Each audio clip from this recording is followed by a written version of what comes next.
வணக்கம். கேட்டை நட்சத்திரத்தை பற்றி பார்க்கலாம். கேட்டை நட்சத்திரம் பார்த்தோம் அப்படின்னா, கேட்டை நட்சத்திரத்தில் இது விருச்சிக ராசியில் தான் வருது. கேட்டை நட்சத்திரம் பிறந்தவர்கள் நல்ல நுண்ணறிவையும் பேச்சு திறனையும் பெற்றிருப்பார்கள். மற்றவர்களோட மனநிலையை அறிந்து பேசும் திறமைசாலிகளாக இருப்பாங்க. கட்டுமஸ்தான உடலமைப்பை கொண்டிருப்பார்கள். தான தர்மங்கள் செய்வதில் ஆர்வம் உள்ளவங்களாக இருப்பாங்க. எந்த காரியமானாலும் சரி சுறுசுறுப்பாக இருப்பாங்க. சில பேர் சோம்பேறியா இருப்பாங்க. அடுத்து முடித்து விடுவார்கள். இவர்களுடைய நட்பு வட்டம் பெருசு. யாரையும் எதிர்பார்க்காமல் யாருடைய துணையும் இல்லாமல் தனது சொந்த முயற்சியால் முன்னேற்றம் காண்பாங்க.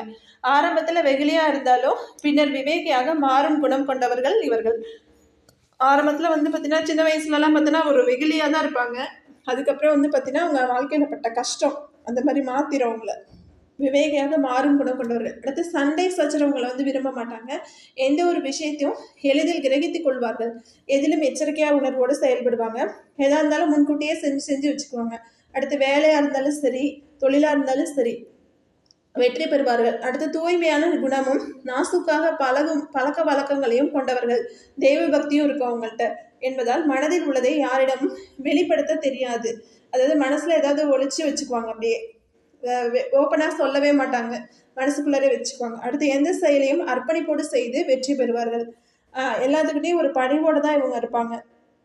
அடுத்து கல்வி அப்படின்னு சொல்லி பார்த்தோன்னா, கேட்டை நட்சத்திரத்தோட அதிபதி புதன் பகவான் என்பதால் கல்வியில் சிறந்து விளங்குவாங்க. சில பேர் பார்த்தீங்கன்னா சின்ன வயசுல அந்த புதன் தசை வந்திருக்கிற சரியா இந்த படிப்பு சரியா வராது அவங்களுக்கு.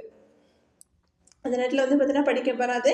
அதுக்கப்புறம் ஒரு குறிப்பிட்ட காலத்துக்கு அப்புறம் பார்த்தீங்கன்னா ஒரு 15, 17 வயசு 19 வயசுலலாம் பார்த்தீங்கன்னா காலேஜ் போகிற ஸ்டேஜில் நல்லா படிப்பாங்க. அடுத்து நிறைய புத்தகங்களை படித்து அறிவை வளர்த்துக் கொள்வார்கள். தங்கள் பெற்ற கல்வியை வாழ்க்கையின் முன்னேற்றத்துக்கு உதவும் வகையில் பயன்படுத்தி கொள்வார்கள். அடுத்து தொழில் அப்படின்னு சொல்லி பார்த்தோம் அப்படின்னா, இந்த நட்சத்திரத்தில் பிறந்தவங்க பல கதாசிரியர்களாகவும் பத்திரிகை நிருபர்களாகவும் மனோதத்துவ நிபுணர்களாகவும் நடிகர் நடிகைகளாகவும் கட்டிட கான்ட்ராக்டராகவும் அழகுக்கலை நிபுணராகவும் பிரதிபலிப்பார்கள்.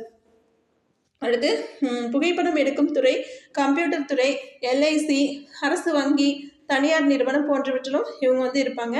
தனக்கென ஒரு புதிய ராஜாங்கத்தையே அமைத்துக் கொள்வார்கள். தொழிலில் போட்டிகளை சமாளித்து முன்னேற்றம் காண்பார்கள். நேரத்தை வீணடிக்க மாட்டார்கள். அரசாங்க பணி, கப்பல், நீர் போக்குவரத்து, வன பாதுகாப்பு அதிகாரி, இராணுவம், பேரிடர் நிர்வாகம், தொலைத்தொடர்பு, ஸ்பேஸ் சிஸ்டம் தொடர்பான வேலை, அறுவை சிகிச்சை நிபுணர் போன்ற பணிகளிலும் இவர்கள் இருப்பாங்க, ஜொலிப்பார்கள்.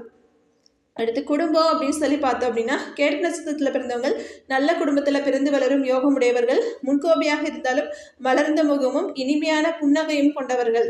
அடுத்து மனைவி பிள்ளைகளிடையே அதிக பாசம் அக்கறையும் வச்சிருப்பாங்க.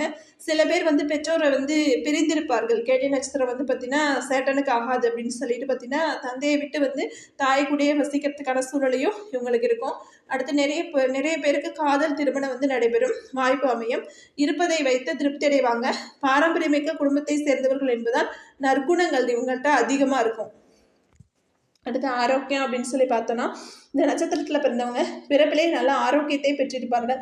என்றாலும் கூட தோல் விழா எலும்புகளில் வலியும் மரபு சம்பந்தப்பட்ட பிரச்சனைகளும் ஏற்பட வாய்ப்புள்ளது. அடுத்து பார்த்தோன்னா, இந்த நட்சத்திரத்தோட குணங்கள் அப்படின்னு சொல்லி கேட்டை நட்சத்திரத்தோட குணங்கள் அப்படின்னு சொல்லி பார்த்தோம் அப்படின்னா, நட்சத்திர வரிசையில் 18வது நட்சத்திரமாக வருது கேட்டை நட்சத்திரம்.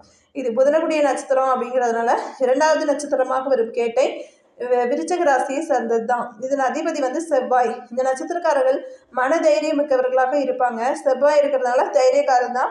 அடுத்து மற்றவர்களுக்கு உதவுவதில் முன்னோடி நிற்பாங்க. இயல்பாகவே சிறந்த குணங்களை பெற்றிருப்பார்கள். அதனால் முன்கோபியாக இருப்பார்கள். அவசரத்தில் வார்த்தைகளை படபடவென்று கொட்டிவிட்டு பின்பு வருத்தப்படுபவர்கள். கேட்டையில் பிறந்தவர்கள் கோட்டை கட்டி ஆழ்வார்கள் என்ற பழமொழி உண்டு. அதே மாதிரிதான் கோட்டை கட்டி ஆள்கிறார்களோ இல்லையோ, கோட்டையில் ஆட்சி செய்பவர்களின் நட்பை பெற்றிருப்பார்கள். கோட்டையும் கட்டுவாங்க. எப்போதும் முகமலர்ச்சியுடன் காணப்படுவாங்க. இதுதாங்க இவங்களோட ஸ்பெஷலே, முகமலர்ச்சி தான். அடுத்து பொதுவான குணங்கள் அப்படின்னு சொல்லி பார்க்கும்போது, செல்வத்தை சேர்ப்பதில் முனைப்பு காட்டுவாங்க. ஒரு 100 ரூபா கொடுத்தா கூட அதை பத்திரமா பதுக்கி வச்சுக்கிறது யாருன்னா கேட்டை நட்சத்திரக்காரங்க. இருந்தாலும் சில சமயங்களில் போதும் என்ற மனமே பொன் செய்யும் மருந்து என்பதற்கேற்ப கிடைத்தவற்றை கொண்டு திருப்திப்பட்டுக் கொள்ளும் எண்ணம் கொண்டவர்களாகவும் இருப்பாங்க. மற்றவர்கள் செய்த உதவியை கடைசி வரை மறக்க மாட்டார்கள். இனிய சுபாவமும் அழகிய தோற்றமும் கொண்டவர்களாக இருப்பார்கள். முடி கூட வந்து உங்களுக்கு பெண்களாக இருந்தால் அது அதிகமாக முடி வந்து நீளமாக இருக்கும். அடுத்து குரு இல்லாமல் வில்வித்தையை கற்றுக்கொண்ட ஏகலைவன் போல யாருடைய உதவியும் இல்லாமல் சொந்த முயற்சியிலேயே முன்னேறும் குணமும் கொண்டவர்கள். அடுத்து தேவேந்திரன் அவதரித்தது இந்த கேட்ட நட்சத்திரத்துலாம். அடுத்து இந்திர நட்சத்திரம் அப்படிங்கிறதுனால பார்த்தீங்கன்னா நுண்ணறிவையும் கல்வியும் பேச்சுத்திறனையும் திறம்பட பெற்றிருப்பார்கள். உறவினர்களால் வஞ்சிக்கப்படுபவர்கள், எதிர்காலத்தை உணர்ந்து செயலாற்றுபவர்கள், குடும்பத்தினரிடம் பாசத்தை காட்டினாலும் கண்டிப்புடனும் நடந்து கொள்வார்கள். தெய்வ பக்தி நிறைந்தவர்களாக இருப்பார்கள். அடுத்து கேட்டை 1ஆம் பாதவரியாக நம்ம பார்க்கலாம். கேட்டை 1ஆம் பாதம் பார்த்தோன்னா நட்சத்திராதிபதி வந்து புதன், ராசியாதிபதி வந்து செவ்வாய், நவாம்சாதிபதி வந்து குரு. உழைப்பிற்கு சளைக்க மாட்டாங்க. எப்போது மகிழ்ச்சியாக இருந்து மற்றவர்களுக்கும் மகிழ்ச்சியாக இருக்க வேண்டும் என்று எண்ணுபவர்கள். பிரச்சனைகளை தைரியமாக எதிர்த்து போராடி வெற்றி பெறுவார்கள். கல்வியில் வந்து சிறந்து விளங்குவாங்க. கொடுத்த வகை காப்பாற்றுவதில் வல்லவர்கள். ஆன்மீகத்தில் மிகுந்த ஈடுபாடு இருக்கும். நண்பர்கள் பிரச்சனைகளை முன்னின்று நடத்தி தீர்த்து வைப்பார்கள். மற்றவர்களிடம் சிறந்த அணுகுமுறையை வந்து மேற்கொள்வார்கள். இதனால் இவர்களது அன்பையும் ஆதரையும் பெறுவாங்க. அடுத்து கேட்ட 2ஆம் பாதம் அப்படின்னு சொல்லி பார்த்தோன்னா நட்சத்திராதிபதி வந்து புதன், ராசி அதிபதி வந்து செவ்வாய், நவாம்சாதிபதி வந்து சனி பகவான். அதனால வந்து பார்த்தீங்கன்னா ஏழை எளியவர்களும் உதவும் குணம் படைத்தவர்களாக இருப்பாங்க. குடும்ப பொறுப்பை மகிழ்ச்சியுடன் ஏற்றுக்கொண்டு செயலாற்றுபவர்கள். நீதியையும் நேர்மையும் இருக்கண்களாக பாவித்து நடப்பாங்க. எந்த விஷயத்தையும் மற்றவர்கள் சொல்வதை கேட்டு முடிவு செய்யாமல் அதை அலசி ஆராய்ஞ்சு தான் முடிவெடுப்பாங்க. அடுத்து விளையாட்டில் இருக்கின்ற ஆர்வம் கல்வியில் வந்து இருக்காது. எந்த வேலையும் சிறப்பாக செய்ய வேண்டும் என்ற எண்ணம் கொண்டவர்கள்.